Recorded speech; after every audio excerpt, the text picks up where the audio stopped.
জানার চেষ্টা করিনি কেন হঠাৎ করেছে। আলটিমেটলি 12 গিয়ে তো পরীক্ষা বসে সব যখন ধরা পড়লো, এখানে যখন মনে করে ওই সাইকোলজিস্টের কাছে নিয়ে গেছে, আমাদের এখানে যে সাইকোলজিস্ট বলুন বা সাইকিয়াট্রিক বলুন, এরা কাউন্সিলিং করেছে, তখন জানতে পারলো, ডাক্তার জানতে পেরেছে যে এই ছেলেটা নেশাগ্রস্ত, নেশা নেয়, সবসময় নেয়, আর এরকম একটা স্টেজে চলে গেছে, তার 2টা বছর নষ্ট হয়েছে। এবার চিন্তা করে দেখুন মা বাবার স্বপ্নটা কতটুকু ভেঙেছে। যাই হোক, আলটিমেটলি তাকে একটা সেন্টারে রাখা হয়েছে।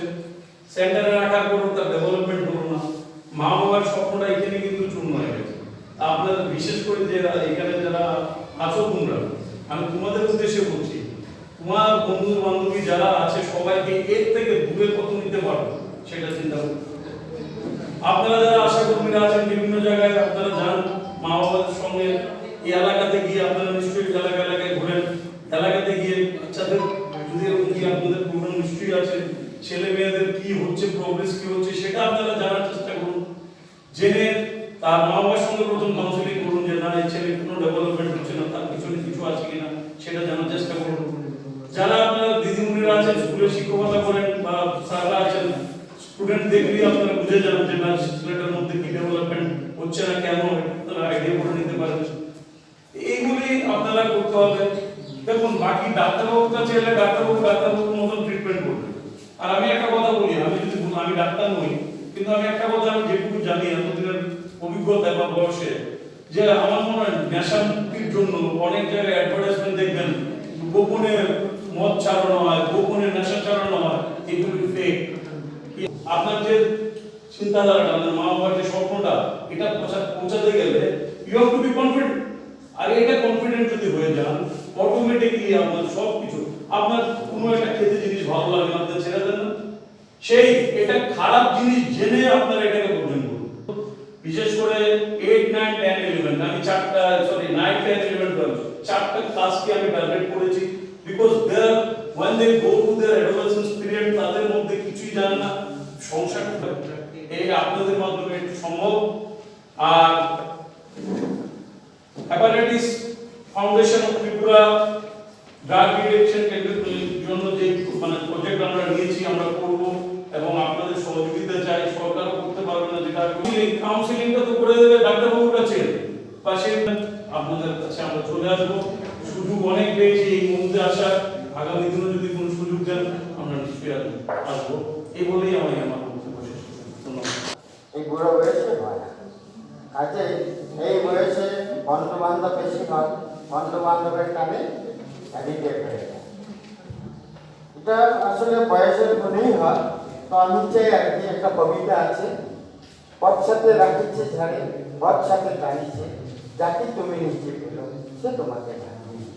অর্থাৎ কি, একজন অ্যাডিক্টেড যদি থাকে চিহ্নিত করতে হবে, চিহ্নিত করে ওকে ব্যবস্থা করতে হবে, যাতে রাজনৈতিক দিক থেকে মুক্ত হওয়ার জন্য। নাহলে কিন্তু অনেক বন্ধু বান্ধবদেরকে নষ্ট করে। কাজে তাহলে আমরা সবাই অ্যাডিক্টেড হয়ে যাব। এর জন্য প্রোটেকশন দেওয়াটা মা বাবা নিশ্চয়ই আছেন, এরপরে আশা কর্মী যারা আছেন তারাও দেখবেন, বন্ধু বান্ধব যারা আছে তারাও দেখবেন।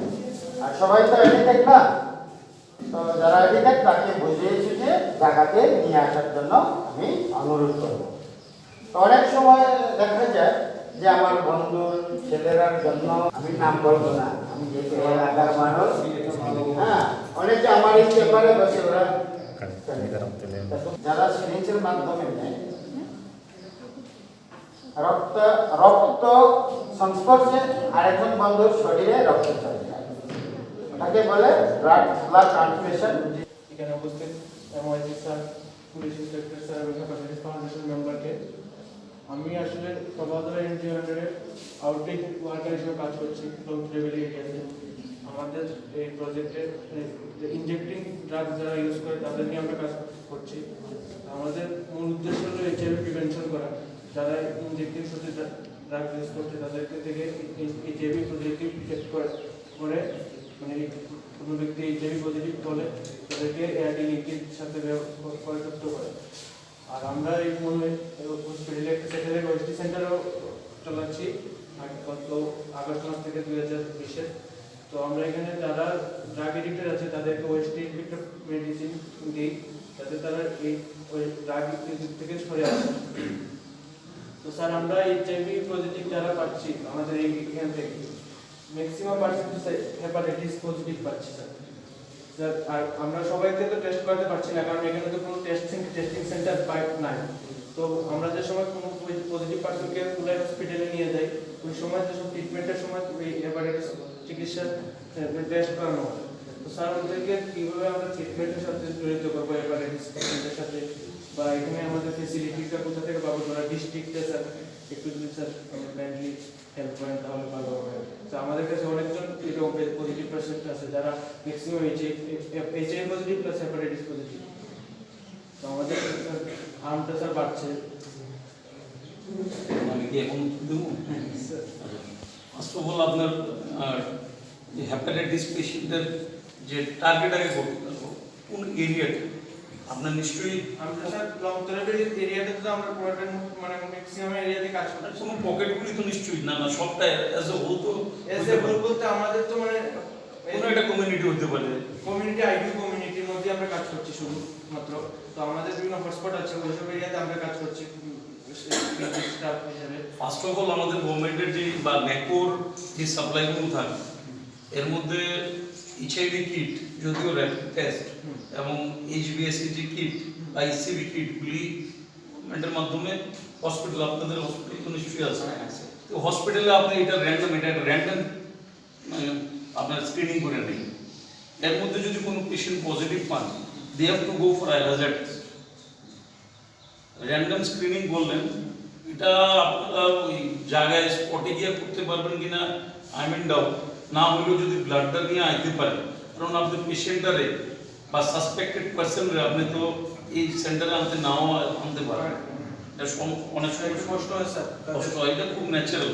আর আপনি যে কোনো লোক একটা জিনিস আপনি যদি তার এখন আপনার হেপাটাইটিস হয়েছে সে কিন্তু কোনোদিন সবাই মা বাবা আমার ছেলে মেয়ের মতন এত ভালো কেউ নাই।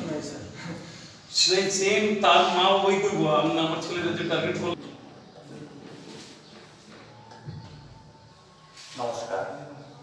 আজকে হেপাটাইটিস বি ফাউন্ডেশনে যে এখানে যে প্রোগ্রামে আয়োজন করা হয়েছে সেই প্রোগ্রামে আমাদের নিমন্ত্রিত করার জন্য অসংখ্য ধন্যবাদ। উপস্থিত আছেন মঞ্চে ডক্টর মোরা সিং স্যার, তৎসঙ্গে উপস্থিত আছেন আমাদের পুলিশ ইন্সপেক্টর স্যার এবং অন্যান্য স্যাররা। সকলকে আমার ব্যক্তিগত তরফ থেকে অভিনন্দন।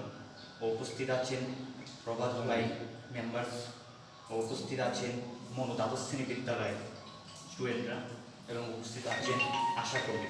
সকলকে আমার ব্যক্তিগত তরফ থেকে ও লঙ্কায় ফাউন্ডেশনের পক্ষ থেকে অভিনন্দন জানাই। আজকে এখানে আসার পর একজন স্যার আলোচনা করেছিলেন ড্রাগসের বিষয় নিয়ে। বর্তমান যে একটা পরিস্থিতির মধ্যে সবচেয়ে বড় বিষয় হয়ে দাঁড়িয়েছে ড্রাগসের বিষয়।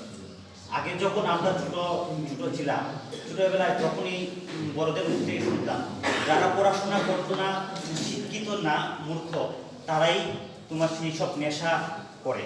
কিন্তু আজকে এই বর্তমান পরিস্থিতির মধ্যে শুধু এই রাজ্যে বা এই লন্ত্রাইবেরির মধ্যে নয়, গোটা ভারতবর্ষের মধ্যেই একই পরিস্থিতি। টিভি নিউজ চালালেই শুধু